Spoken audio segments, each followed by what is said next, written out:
100% गांव में सिंचाई। आपने कांग्रेस का राज भी देखा है। अगर कहीं 25-50 करोड़ रुपए की जरूरत पड़ती थी तो दिग्विजय सिंह कहते थे मैं क्या करूं, मेरे पास पैसे ही नहीं है। बीच में आपने कमलनाथ का राज भी देखा, 1.25 साल। जब देखो कमलनाथ जी रोते ही रहते थे, मैं क्या करूं, मेरे पास पैसे ही नहीं है, मामा खजाना खाली कर गया।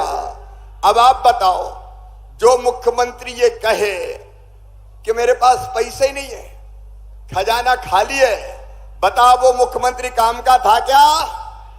अरे जोर से बताओ, काम का था क्या? नहीं है तो काहे को मुख्यमंत्री बन गया भैया? उतरो कुर्सी से। रोतेला मुख्यमंत्री अच्छा लगता था क्या? आज मैं कह रहा हूं मेरे बहनों और भाइयों, आपके आशीर्वाद से, पूरी जिम्मेदारी से प्रदेश के विकास और मेरी जनता की भलाई के लिए मेरे पास पैसे की कमी नहीं है, पैसे की कमी नहीं है। आपने तो देखा होगा कि आज मध्य प्रदेश में कैसी सरकार चल रही है।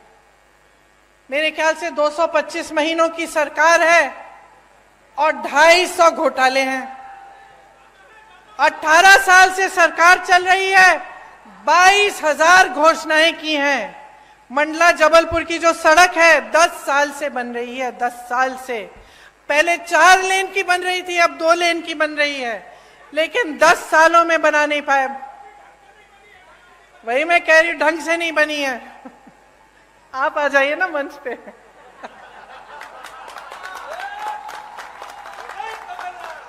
मुझे बताते रहिए। यहाँ की सड़क की तो ये स्थिति है कि गडकरी जी जो मंत्री हैं, जो सड़क बनवाते हैं, उनको आकर माफी मांगनी पड़ी आपके सामने। ये बात है, आप सोचिए। इतने सारे घोटाले, बच्चों के पोषण में घोटाला, मिड डे मील में घोटाला, सर्व शिक्षा अभियान में घोटाला, स्कॉलरशिप में घोटाला, भर्ती परीक्षाओं में घोटाला। तो बच्चों का भविष्य क्या है? आप बताइए बहन, आप ऐसे कर रही हैं, क्या भविष्य है? आप अपनी बच्चों के लिए मेहनत करती हैं कि नहीं? मेहनत करती हैं, मेहनत से उनका पालन पोषण करती हैं। तमाम दुनिया भर की समस्याएं होती है, लेकिन माँ बाप क्या चाहते हैं कि बच्चों की परवरिश ठीक ढंग से हो, बच्चे आगे बढ़े। लेकिन आपको अंधकार ही अंधकार दिख रहा है। जब आपके स्कूल में पोषण पर घोटाला हो रहा है, जब स्कॉलरशिप पे घोटाला है, जब भर्ती की परीक्षाओं में घोटाला है, तो बेचारा नौजवान करे क्या? स्कूल करता है, पढ़ाई करता है, अच्छे अच्छे अंक भी लाता है, आगे जाकर फीस भरता है, ट्यूशन करेगा, भर्ती परीक्षा के लिए तैयारी करेगा बेचारा। माँ बाप कभी कभी घर से बाहर भी भेज देते हैं, दूर कहीं पे ट्यूशन सेंटर में, किसी शहर के अंदर की, जा बेटा पढ़ ले, अच्छा भविष्य बनेगा। और फिर क्या होता है? उसमें घोटाला हो जाता है, हर स्तर पर घोटाला। तो बेचारा परीक्षा देता है, परीक्षा में पास भी हो जाता है, लेकिन नियुक्ति नहीं होती, क्योंकि घोटाला हो जाता है, सब कुछ बंद हो जाता है। तो जब अगली पीढ़ी, आने वाली पीढ़ी के लिए भी कुछ भविष्य में दिख नहीं रहा है, उम्मीद ही नहीं रही, तो आगे कैसे बढ़ पाओगे? आपका विकास कैसे हो पाएगा? सबसे बड़ा व्यापम का जो घोटाला हुआ यहाँ, पता नहीं कितने लोग मर गए उसमें, किसी ने इंक्वायरी, जांच तक भी नहीं कराई, और वही सरकार चली जा रही है, चली जा रही है। मां नर्मदा पे घोटाला, महाकाल में घोटाला, मंदिर में जो मूर्तियां लगाई हैं उस पर भी घोटाला। अभी मैं उत्तराखंड से आ रहा हूँ गंगा जी की पूजन करके, और एक ही संकल्प लेके आया हूँ कि मध्य प्रदेश की धरती पर भारी बहुमत से भारतीय जनता पार्टी की सरकार हम बनाएंगे। मेरे श्राद्ध करने की दुआ करने वालों, मैं भगवान से प्रार्थना करता हूँ कि तुम्हें लंबी उम्र दे और तुम भी सुखी रहो। लेकिन तुम भी सुखी रहोगे तो मामा के राज में ही रहोगे।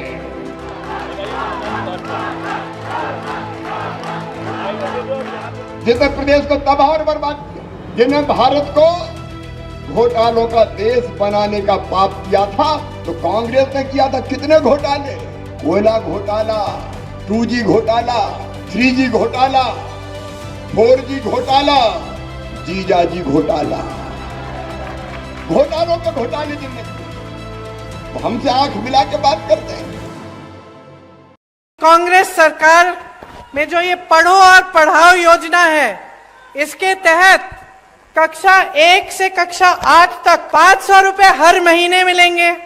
9 से 10 तक हर बच्चे को हर महीने 1000 रुपए मिलेंगे और 11 से 12 कक्षा में हर बच्चे को 1500 रुपए हर महीने मिलेंगे। जैसे किसान को कर्ज माफ करने का काम हमने शुरू किया था, उसको हम फिर से शुरू करेंगे।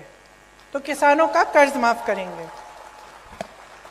100 रुपए में जैसे 100 यूनिट बिजली आपको पहले दिलवाई थी, वो फिर से दिलवाएंगे। 200 यूनिट की बिजली हाफ की जाएगी, बिल हाफ की जाएगी, मतलब उसकी बिल आधी आएगी। पुराना पेंशन लागू होगा। 100% गांव में सिंचाई। आपने कांग्रेस का राज भी देखा है।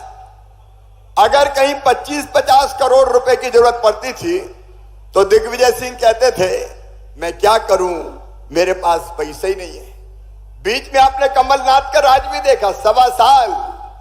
जब देखो कमलनाथ जी रोते ही रहते थे, मैं क्या करूं, मेरे पास पैसे ही नहीं है, मामा खजाना खाली कर गया। अब आप बताओ, जो मुख्यमंत्री ये कहे कि मेरे पास पैसे ही नहीं है, खजाना खाली है, बताओ वो मुख्यमंत्री काम का था क्या? अरे जोर से बताओ, काम का था क्या? नहीं है तो काहे को मुख्यमंत्री बन गया भैया? उतरो कुर्सी से।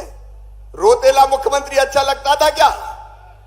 आज मैं कह रहा हूं मेरे बहनों और भाइयों, आपके आशीर्वाद से, पूरी जिम्मेदारी से प्रदेश के विकास और मेरी जनता की भलाई के लिए मेरे पास पैसे की कमी नहीं है, पैसे की कमी नहीं।